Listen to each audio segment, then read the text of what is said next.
On pensait le FC Barcelone perdu, surtout avec des problèmes financiers qui ne sont plus un secret. Mais tel le phénix qui renaît de ses cendres, le club catalan attire de grands joueurs et son mercato fait trembler la planète football. C'est ce qu'on appelle le retour avec fracas. En tournée estivale du côté des États-Unis, le FC Barcelone, nouvelle version, est en marche. Sa victoire face à l'Inter Miami était considérée comme un non-événement vu le niveau de l'adversaire. Sur les moyens, Laporta, le président du FC Barcelone, a élaboré un plan financier absolument parfait. Vendre une part de ses droits télé sur 25 ans, ce qui a permis de renflouer les caisses d'un club qui était incapable il y a peu de s'attacher les services des top joueurs. Alors, le portefeuille bien garni, ils sont allés chercher Rafinha pour 58 millions d'euros, soit 38 milliards de francs CFA. Le Brésilien déjà titulaire et décisif contre l'Inter Miami a remis ça en inscrivant l'unique but face au Real. Robert Lewandowski, le troisième meilleur buteur en Ligue des Champions, arrive pour un montant de 50 millions d'euros, plus de 32 milliards de francs CFA. L'ex-star munichoise est l'un des meilleurs à son poste. D'autres recrutements intelligents comme les arrivées libres de Christensen et de Franck Kessié respectivement de Chelsea et du Milan AC sont à souligner. Bref, des joueurs de devoir et à fort potentiel tactique pour une équipe catalane qui peut désormais regarder droit dans les yeux l'autre mastodonte du football espagnol. Mais surtout, les grosses écuries européennes comme Manchester City, Liverpool, le PSG, le Bayern en Ligue des Champions. Autant vous dire tout simplement que toutes ces nouvelles recrues font du Barça un candidat crédible au titre de champion de Liga et de vainqueur de la Coupe aux grandes oreilles. Et ce mercato du Barça fait l'actu du jour. Et voilà, on ouvre le téléphone dans moins de 4 minutes exactement. Amis téléspectateurs, voilà, vous pourrez nous appeler, ce n'est pas encore le moment. Tour de table ici, à vos ardoises, messieurs, le Barça a-t-il réalisé le meilleur mercato de la saison? Ardoise, Komara, c'était quand la dernière fois vous avez utilisé l'ardoise? Je ne me rappelle plus.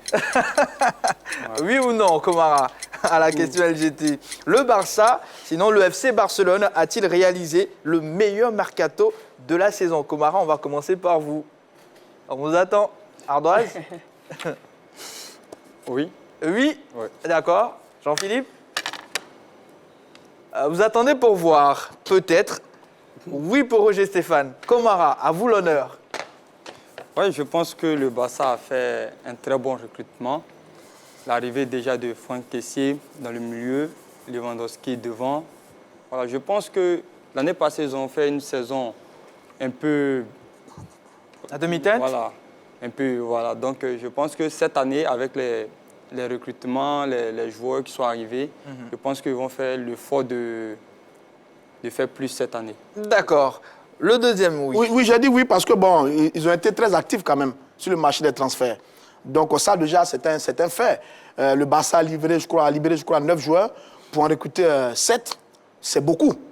Ce n'est pas un fait habituel avec l'équipe du Barça. Le Barça, généralement, on fait monter quelques joueurs du centre de formation, on recrute 2 ou 3 stars. Mais là, vous avez 7 nouveaux joueurs qui arrivent et non des moindres. Donc le mouvement lui-même est important et ça montre bien que le Barça a vraiment envie de réaliser quelque chose, a vraiment envie de marquer son territoire. Parce que quand même, l'équipe sort un peu de quelques crises. On aura le temps de développer ça tout à l'heure. Donc quand je regarde ce vaste mouvement, oui, le mercato est très important.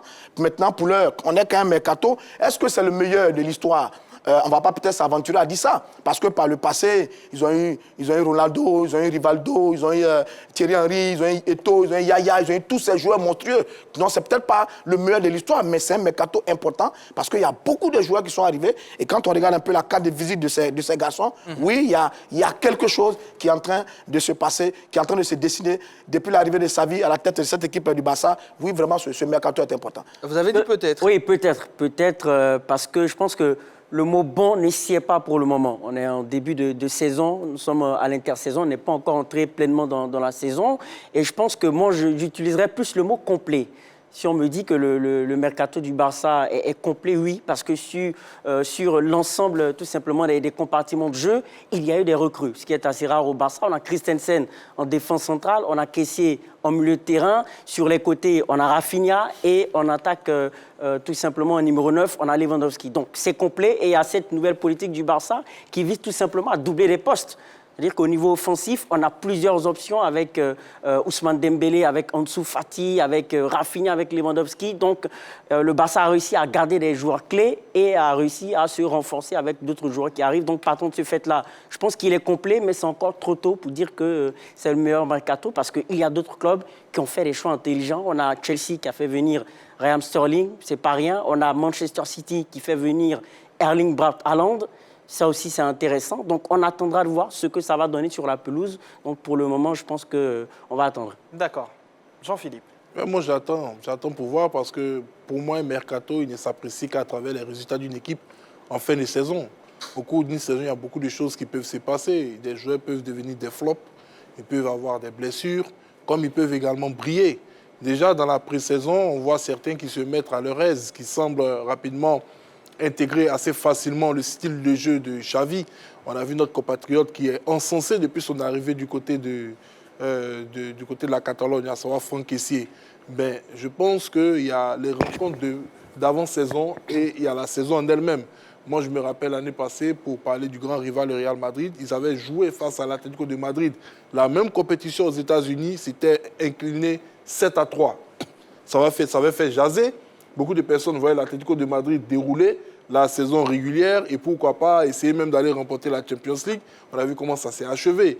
Donc, je ne vais pas me baser sur ce mercato qui est en train d'être effectué pour juger déjà de la compétitivité du Barça sur la saison prochaine. Mais il y a une évidence. Il y a eu des efforts qui ont été faits. Et bien voilà. Il y a eu des efforts qui ont été faits. Il y a eu des joueurs de qualité qui ont été emmenés dans le club. Il remplace également des joueurs de qualité qui n'ont pas pu s'imposer dans ce club-là. On sait que c'est un club qui est très particulier. Et donc, voilà, ce sont les raisons pour lesquelles je me dis que j'attendrai avant de me prononcer. Parce que le Barça, qu'on le veut ou non, c'est un top club du football mondial. Hein. Peu importe, ce n'est pas une seule saison en demi-teinte qui va faire que le Barça va se retrouver automatiquement dans, je dirais, le bas du tableau, la catégorie du bas. Donc, c'est évident que ce club va toujours attirer les meilleurs joueurs. Et donc, on les verra à l'œuvre tout simplement dans les différentes compétitions. D'accord. À noter, hein, amis téléspectateurs, qu'on fera un récap de la 14e édition de la CAN féminine Maroc 2022 dans cette émission. Voilà, le téléphone est ouvert. Vous pouvez nous appeler. On prend directement l'appel de M. Molou Kouassi. Il nous appelle de Yopougon. C'est bien ça, M. Molou Kouassi? Oui, c'est bien. D'accord. Vous allez bien? Oui. D'accord. Vous avez vu le mercato, c'est pas encore terminé même. On parle de l'arrivée de Jules Koundé, c'est pas encore bouclé. Tout ça fait partie du mercato du Barça. Est-ce que vous pensez que le FC Barcelone a réalisé, sinon est en train de réaliser même, hein, pourquoi pas, le meilleur mercato de la saison? Oui, le FC Barcelone a toujours fait le meilleur mercato depuis autant de Rivaldo jusqu'à arriver aujourd'hui. Simplement que c'est le premier entraîneur. Sinon, le Barça a train de reprendre son niveau avec l'arrivée de Franck Kessié, de Lewandowski, tout cela. Je pense que le Barça va prendre son ampleur qu'il a pris au temps de Lionel Messi. Voilà. Donc, le Barça va arriver son niveau dans le débat des championnats. D'accord. Merci beaucoup. Voilà, c'était à l'instant M. Molou Kouassi, il nous a appelé de Yopougon, il estime, hein, il pense que le Barça va retrouver son niveau d'antan lorsque Léo Messi était là. Alors, avec ses arrivées, peut-on affirmer que le Barça est de retour au haut niveau? Jean-Philippe, à en croire, sinon, à en croire ce que vous avez dit, non, le Barça est toujours Bien sûr. au top niveau. Le Barça n'est pas descendu. Moi, je dirais pas tous ensemble. Moi, je dirais de retour sur le marché des transferts. De retour en ce qui concerne la compétitivité sur le marché des transferts. Maintenant, sur la pelouse, c'est clair que depuis l'arrivée de Xavi l'an passé, clairement au niveau de la production du jeu, le Barça est en train de retrouver petit à petit ses couleurs. Donc on attendra de voir cette année si cela se confirme, si les résultats suivent. Dans ce cas-là, on pourra dire que le Barça est de retour au haut niveau. Sinon, moi je vais me limiter à dire que le Barça est de retour en ce qui concerne la compétitivité sur le marché des transferts. Bon, je dis quand même l'équipe est en train de renaître. C'est quand même le Barça. Et même sur la fin de la saison dernière, l'équipe est revenue en force pour terminer vice-championne derrière le Real de Madrid qui avait déjà plié la saison plus ou moins. Donc il y a un mouvement. Xavi, Iniesta, Messi ont fait rêver. Le trio a fait rêver. Et après, on est rentré dans une période de crise. Il y a eu la crise des entraîneurs. Valverde, Quique Setién et Koeman ont un peu échoué.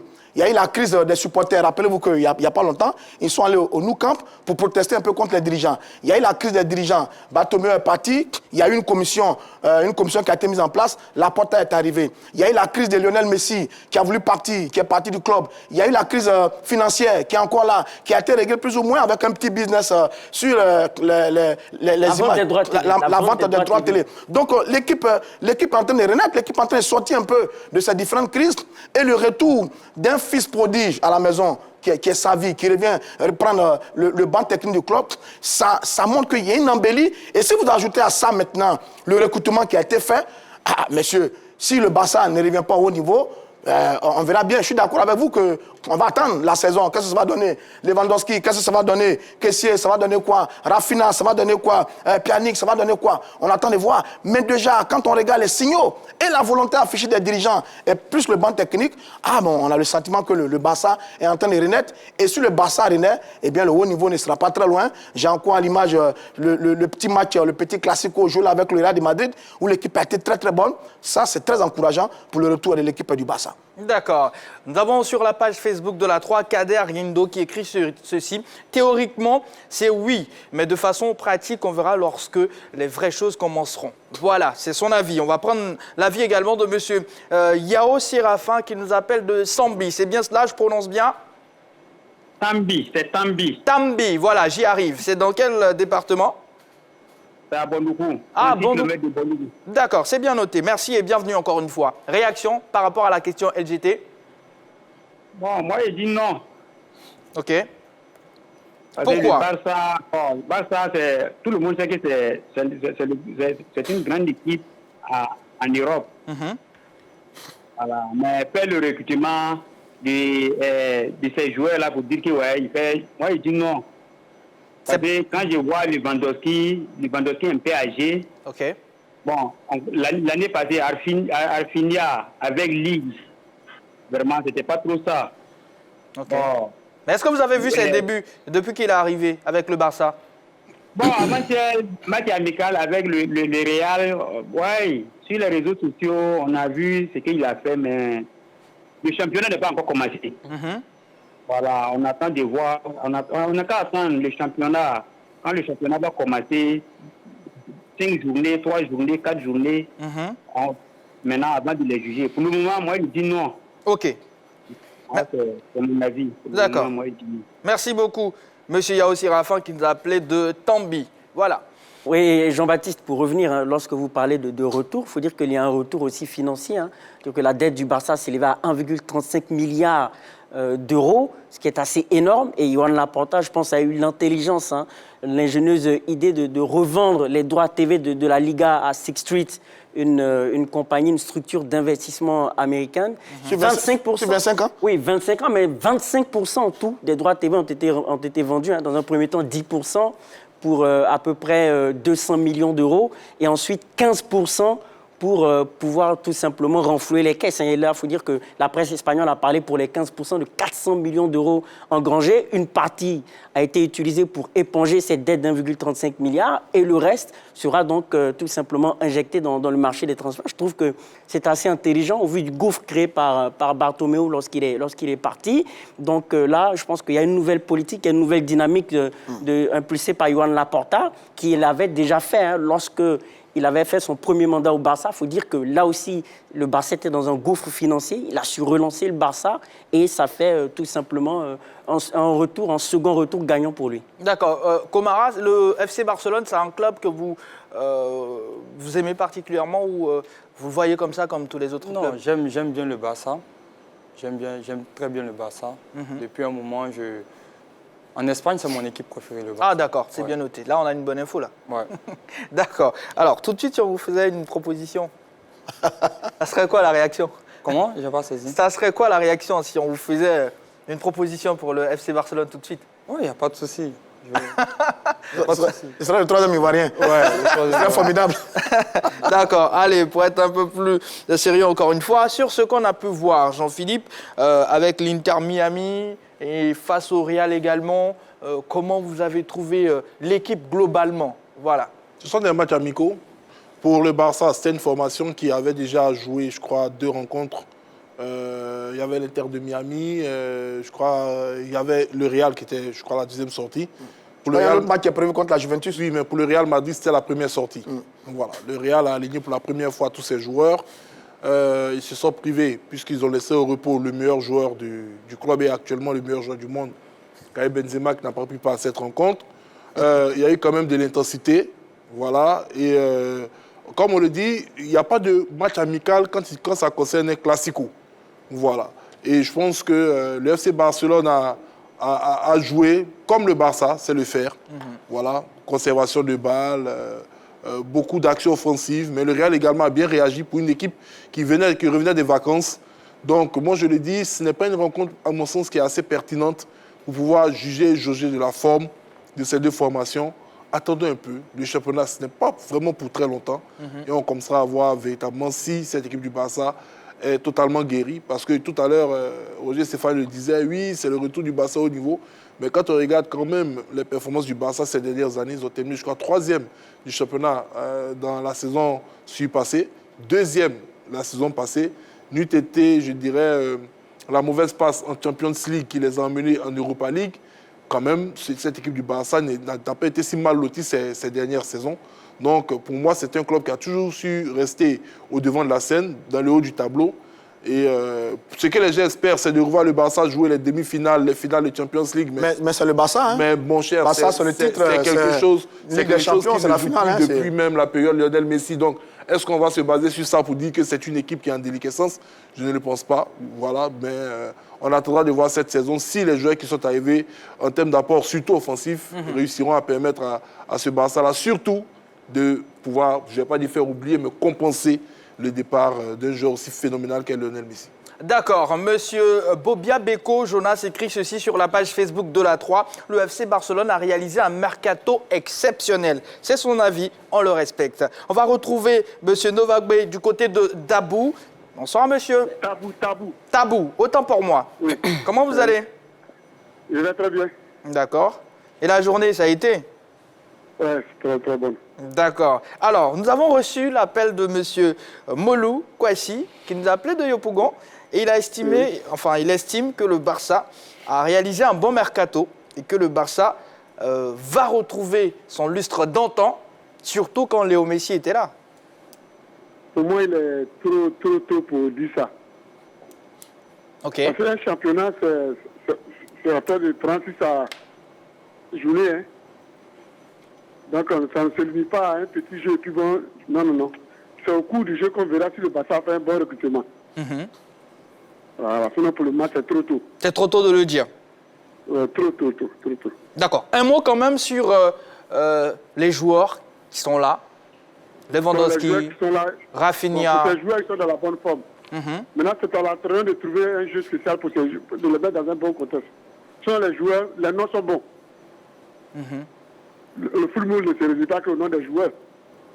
Ok. C'est la qualité du jeu que ces joueurs vont produire qui vont animer le championnat. Et ceux qui estiment que Lewandowski est vieillissant, vous répondez quoi? Non, en football, il n'y a pas de joueurs vieillissants. On a vu des joueurs allemands jouer jusqu'à 40 ans. En football, il n'y a pas de joueurs vieillissants. D'accord. Merci beaucoup. C'est l'entourage qui faut jouer le joueur. D'accord, merci beaucoup. Merci. Au revoir, monsieur Novak Bey. Voilà. Balo, vous voulez réagir? Oui, réagir sur le fait que c'est vrai qu'on parle de la qualité des joueurs qui ont été recrutés, mais il faut toujours revenir sur le travail qui a été fait. Il faut dire qu'il y a eu un sponsoring avec Spotify, vous le voyez sur le maillot du Barça, 435 millions d'euros conclus par Joan Laporta. Ils ont fait un emprunt à la banque Goldman Sachs de 595 millions d'euros précisément. Donc, ça augmente la dette de combien là? Pardon? Ça augmente la dette de combien là? Bon, non, là, ils feront les calculs, mais je ne pense pas que ce soit une dette abyssale qui est en train d'être créée, puisque Laporta estime que... Il était à plus d'un milliard déjà. Pardon? Il était déjà à plus d'1 milliard en termes de... Oui, mais justement, une partie des investissements, une partie des droits TV cédés à Sixth Street est censée éponger une partie de la dette. Donc 595 millions d'euros, je pense que si le Barça remporte de trophées, si le Barça arrive à remplir le Camp Nou comme il se doit, je pense qu'il y a les moyens financiers pour essayer de combler cela. Mais en tout cas, on verra. Mais c'est pour dire que déjà, il y a une bonne dynamique financière qui a été impulsée. Il faut insister là-dessus pour dire que voilà, Les gens n'ont pas- Il va réagir. Ils n'ont pas, Jean-Philippe. tout à fait tort de dire que attendons de voir ce que ça va donner. Parce que ce sont des noms. Mais les noms sont importants. Je veux dire, c'est mieux d'avoir ces noms-là que de ne pas les avoir du tout. Parce que qu'est-ce qu'on regarde dans une équipe? C'est les noms et les performances des garçons dans le club dans lequel ils étaient. Si on prend Lewandowski, celui dont tout le monde parle, il n'est plus à présenter. C'est le vrai ballon d'or sur ces 2 dernières années. Malheureusement, les prix ont été suspendus en raison de la Covid. Il marque en moyenne, depuis 2015 qu'il est en Allemagne, il marque en moyenne 35 buts par saison. En moyenne, sur les 3 dernières saisons, il a mis 50 buts, 48 buts, 55 buts. Signé Lewandowski, 33 ans. Un garçon, mais expérimenté comme c'est pas possible. Si celui-là, il est bien utilisé dans le jeu du Barça, mais il va empiler des buts.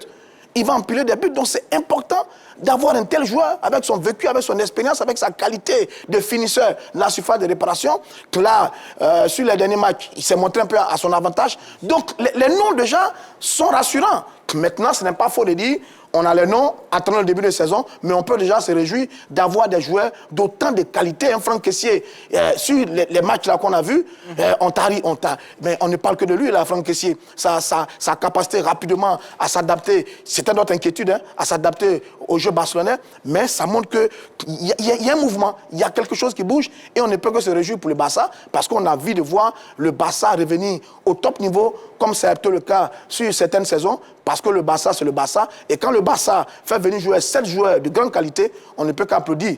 Maintenant, c'est vrai, le football, c'est le football. On verra bien ce que ça va donner tout au long de la saison. Et sur le jeu, permettez, on va prendre un appel maintenant. Il s'agit de M. Dabalou, Charles, qui nous appelle de Port-Bouët. Allô? Vous êtes là? Bonsoir, monsieur. Je suis là. Comment allez-vous? Très bien. D'accord. On a un sujet pour ce soir. Vous êtes sur la 3 dans la grande team. Le FC Barcelone a-t-il réalisé le meilleur mercato de la saison? Comme vous le dites, comparaison n'est pas raison. OK. Mais quand je vois la composition actuelle du Barcelone, moi, personnellement, ça ne me dit pas grand chose. Ils ont des noms. C'est les noms qu'on a vus pour le moment. On attend de voir la suite. Quand je vois l'année passée, nous avons vu la SEC Mimosa ici recruter tous les bons joueurs du monde. Mais finalement, la SEC est arrivée. Donc c'est pour vous dire que le Barcelone a recruté des noms, mais ils n'ont pas encore recruté des joueurs. C'est ce que je voulais dire. Merci. D'accord. Merci beaucoup pour votre contribution. Un mot sur Kessié, Komara. Oui, Kessié, c'est un grand joueur. Voilà. Lorsqu'il vient en sélection, il fait de bonnes prestations. Il joue avec toute l'équipe. Voilà, donc moi, il mérite. Voilà, il a fait un bon choix. On attend maintenant. Moi, je lui souhaite le meilleur. Voilà. Je lui souhaite le meilleur. Que Dieu fasse que tout se passe bien. Enfin, pour la suite de sa carrière. Ouais, la suite de sa carrière. Alors, Jean-Philippe, Kessié, beaucoup s'interrogeaient. Est-ce qu'il allait réussir à intégrer naturellement le 11 de départ, mais là on le voit clairement, c'est un réfé, c'est un chef. Pour l'instant, il n'a pas encore intégré le 11 de départ du FC Barcelone. Ce que je veux dire. Non, je vais vous expliquer pourquoi. Il rentre en coup de match. Je vais vous expliquer pourquoi. Vous savez, en novembre-décembre prochain, il y aura la Coupe du Monde de football. OK. L'Espagne est qualifiée pour cette Coupe du Monde. L'Espagne a besoin d'avoir tous ses joueurs internationaux en pleine forme. Ce qui veut dire que la première partie de la saison de Franck Kessié à Barcelone, même s'il réalise des performances meilleures que celles de notre ami Busquets doit partir avec cet avantage d'être international espagnol et surtout, il va devoir être en forme pour jouer la Coupe du Monde. Donc, voilà la raison pour laquelle je dis que pour l'instant, il n'a pas intégré le 11.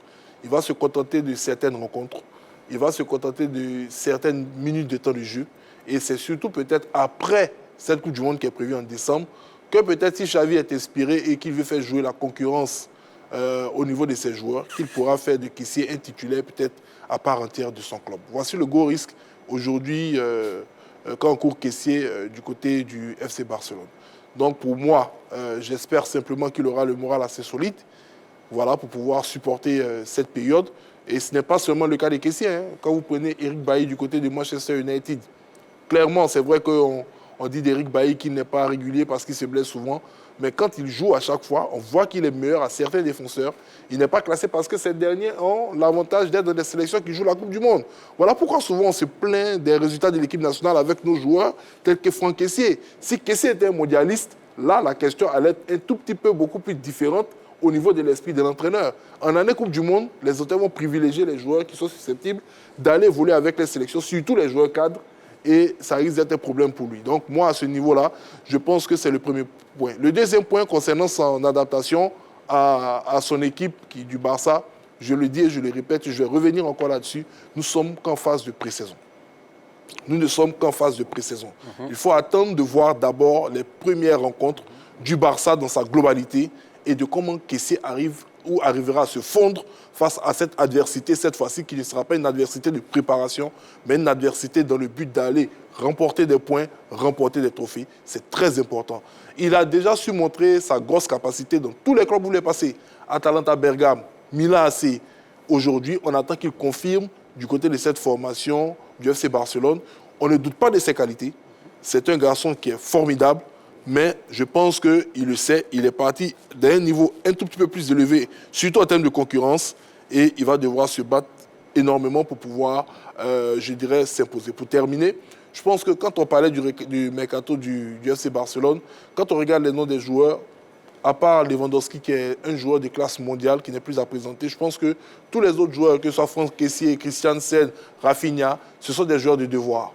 Et ce genre de club-là, pour se remettre d'aplomb, ont besoin de joueurs de devoir. Et quand vous recrutez énormément de joueurs de devoir, comparativement à un club qui recrute des joueurs de classe internationale, de classe mondiale confirmés, comme par exemple nos amis parisiens, mais qui ont arrêté cette saison, on s'est dit que bon, c'est un bon mercato, mais ce n'est pas encore le top du top. D'accord, merci Balo, permettez-moi, Oui. s'il vous plaît. Oui. Juste après, vous aurez la parole. On va prendre l'avis de M. Quadio Molière, qui nous appelle de Gagnoa. Bonsoir, M. Quadio. Bonsoir, monsieur. Comment allez-vous? Et bonsoir à tout le monde sur le plateau. Bonsoir. Et bonsoir en particulier à monsieur Ouria Philippe. Bonsoir. Peut-être il saura pourquoi. S'il fuit bien. D'accord. En tout cas, on espère qu'il trouvera simplement. Voilà, parlons de la question LGT. Monsieur Quadio. Mais moi, je pense que la question est claire. On demande si le Barça a réalisé le meilleur mercato de la saison. Je dirais oui. Oui, parce que vu les noms et vu les prouesses de ces joueurs, les saisons passées, ils ont réalisé un bon mercato. Maintenant, si on posait la question de savoir est-ce que le Barça fera un championnat ou bien une bonne prestation la saison à venir, peut-être qu'on allait dire d'attendre, de voir d'abord. Mais pour le moment, vu ces noms-là, je dirais que le Barça a réalisé le meilleur mercato. D'accord. C'est bien noté. Merci beaucoup, M. Quadio Molière.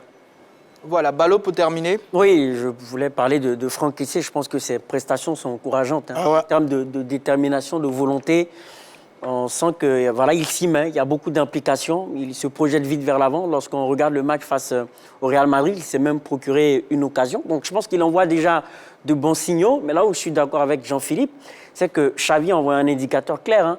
Avant le match face au Real, il débutait les matchs, il était titulaire, mais face au Real Madrid, il n'était pas dans le 11 de départ. C'était un milieu composé de Busquets, Pedri et Gavi. Donc là, c'est un indicateur sur ce que Xavi... En tout cas, on est en début de saison. Oui, la justement, en fait, tout l'effectif aussi. C'est ce que Jean-Philippe a dit. En fait, tout l'effectif aussi. Voilà. Donc, on attendra de voir ce qui va se passer pour la saison, puisque nous sommes au niveau des matchs amicaux, mais ces prestations sont encourageantes. Il faut noter que le mondial, il vient très vite. Il ne vient pas en juin, il vient en novembre. En novembre, d'accord. Attention. Merci beaucoup, messieurs. On va parler exclusivement de la CAN féminine Maroc 2022. C'était la 14e édition, juste après la pause.